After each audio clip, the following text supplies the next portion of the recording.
Assalomu alaykum hurmatli kanalimiz obunachilari, assalomu alaykum hurmatli do'stlar, qadrdonlar. Mana bugun biz Alijon ota choyxonasiga Qo'shtepa blogerlar bilan to'planganmiz.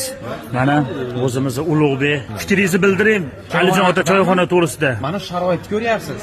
O'zimizni Oqberada Alijon ota choyxonasi, Dubay desiz Dubay, Rishton Oqber choyxonasiz, bu yerda shunaqangi Rishtondan kelgan puvlakalarimiz siz xizmatlaringizda. Gap yo'q, ukamiz qalay bo'ldi? Juda ham ajoyib. O'zimiz oshlarni ham yeb ko'rdik, saunaga ham tushdik. Xullas hammasini qilib ko'rdik. Juda ham ajoyib. Tavsiya qilamiz, kelinglar.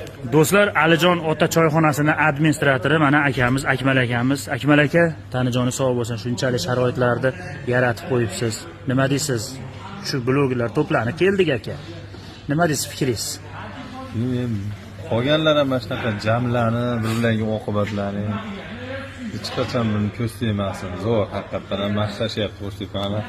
Blogerlar bir-birlariga Do'stlar bo'lib qadrishga qilib zo'r mana desiz. Inshaalloh. Do'stlar, videolarimiz yoqsa, kim shunaqa choyxona oqtarib yurgan bo'lsa, basseyni, saunasi, xullas, futbollari ichida bo'ladigan bo'lsa, kimga shunaqa choyxona zarur bo'lsa, o'sha akalarga tashlab qo'yinglar videoni, do'stlar.